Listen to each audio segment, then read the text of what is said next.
Oi, Lincoln. Pois é, e toda expectativa para a vinda do ministro Paulo Guedes hoje aqui na Comissão de Constituição e Justiça, mais um capítulo dessa tentativa de negociação da reforma da Previdência, né? A expectativa, então, é que a partir depois dessa audiência haja finalmente, então, a escolha do relator lá na CCJ para começar a análise se essa proposta é constitucional ou não. A gente vai conversar sobre isso, sobre a expectativa de votação da reforma da Previdência, com o deputado Edilvan Alencar, do PDT do Ceará, que está aqui com a gente. Deputado, obrigada por participar aqui com a gente. Sua expectativa para a vinda do ministro aqui é um momento não só aí de dar explicações econômicas, mas também um momento de fazer um clima político em relação à análise dessa reforma, não é isso? Bom dia. Bom, nós entendemos a importância da reforma tributária e previdenciária, as duas, né? Então, assim, eu faço parte de uma bancada ligada à educação e nós, a priori, somos a favor da reforma tributária, mas contra a proposta que está aí. Por quê? Porque ela mexe com o direito de professor, que aumenta o tempo de contribuição em muito tempo. As professoras, mais de 10 anos, ela mexe com o trabalhador rural, e eu sou lá do Nordeste, sei como essa questão é importante, e também mexe no benefício das pessoas que ganham menos. Então, assim, é importante o Paulo Guedes vir, mas eu gosto de colocar a reforma tributária e previdenciária juntas. Por quê? Porque isso é um acerto de contas. Por que não se fala em regulamentar impostos sobre grandes fortunas? Por que não se fala em pagamento dos juros da dívida? Então, assim, eu acho que esse tema dissociado complica a discussão aqui no Congresso e o Paulo Guedes conhece, sim, as duas temáticas, tanto a reforma tributária como previdenciária. Deputado, algumas pessoas têm falado, os jornais até trazem essa informação hoje, de uma tentativa aí de ressuscitar a reforma anterior, a reforma previdenciária que foi discutida durante o governo Temer, que tem um impacto financeiro um pouco menor do que essa reforma enviada aí pelo atual governo, em detrimento dessa proposta que foi enviada pelo governo agora. O senhor acha que isso pode facilitar a discussão? Bom, eu acompanhei por a imprensa essa informação, eu só sei que essa proposta que chegou agora ao Congresso é a pior de todas. A anterior tinha problemas, mas ainda menos ruim do que essa.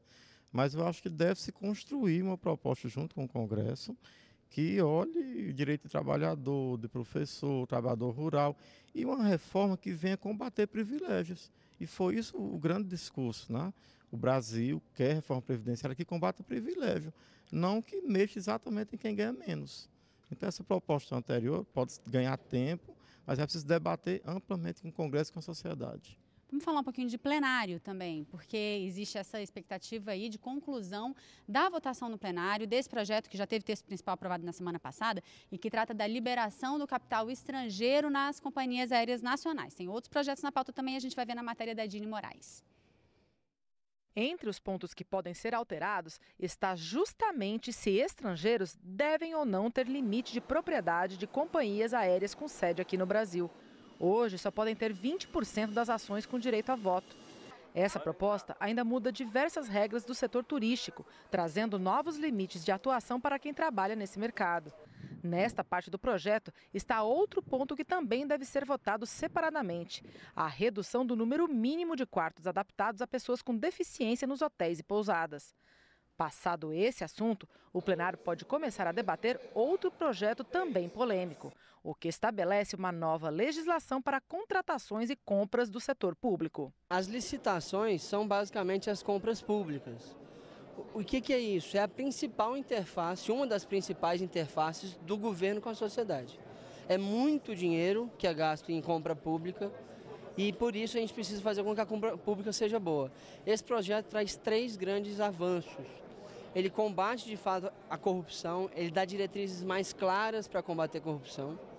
Ele permite o Estado brasileiro de comprar inovação, então vai ser permitido para prefeituras, governos de estados e para o governo federal comprar, por exemplo, serviços de startups, comprar questões de inovações super avançadas. O fundamental do projeto é obrigar a que sejam obras seguradas.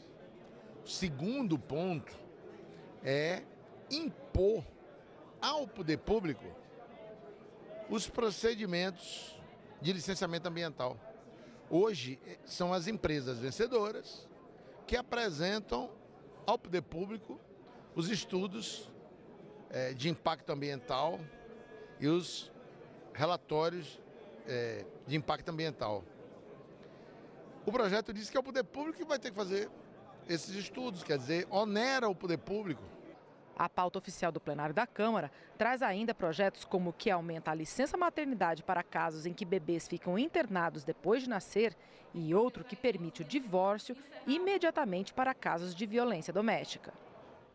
E hoje tem uma reunião de líderes marcada para o meio-dia, que também deve discutir detalhes dessa pauta. Deputado Edilvan, sua expectativa para a conclusão primeiro da votação do projeto que trata aí do turismo, com essa questão da possibilidade de liberação de capital estrangeiro das companhias aéreas nacionais. Esse projeto é conhecido como Lei do Turismo. Eu acho que deve sim ter um aumento do capital estrangeiro, mas não deve ser 100%. Até porque aviação aérea é uma área estratégica, então eu sou contra liberar 100% desse capital. E também fiquei triste porque foi a não aprovação de um destaque que eu achava importante, que diz respeito aos aumentos abusivos em remarcação de passagem aérea. O valor vai para as alturas e esse destaque, infelizmente, foi reprovado. Em relação à nova lei de licitações, o senhor já deu uma olhada? Qual que é a opinião do senhor sobre essa proposta? Ela flexibiliza algumas coisas, cria novas modalidades de contratação. O senhor acha que pode modernizar esse setor? Eu acho importante. Eu que tive a oportunidade de ser gestor público no Ceará como secretário de Educação, essa lei ela tem muita burocracia, eu acho que a gente pode dar agilidade, mas sem perder os controles, especialmente no que diz respeito à moralidade.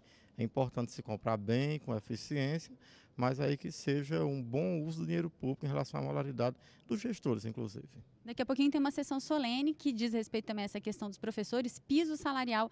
O que tem para se comemorar em relação a isso, deputado? Pois é, o piso é uma lei de 2008, né? Depois o Supremo em 2011 foi que realmente definiu os trâmites finais.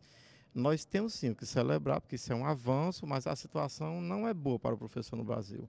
A OCDE diz que nós pagamos o pior salário, o último lugar da OCDE é para o Brasil em relação ao pagamento do professor. Então é uma conquista para ser celebrada, mas sem esquecer que o professor tem que ser mais valorizado nesse país. Quando se fala em educação de qualidade, nada mais importante do que valorizar o professor, servidor ligado à educação. Deputado Edilvan Alencar, obrigada pela participação aqui com a gente. A gente volta ao estúdio com o Lincoln.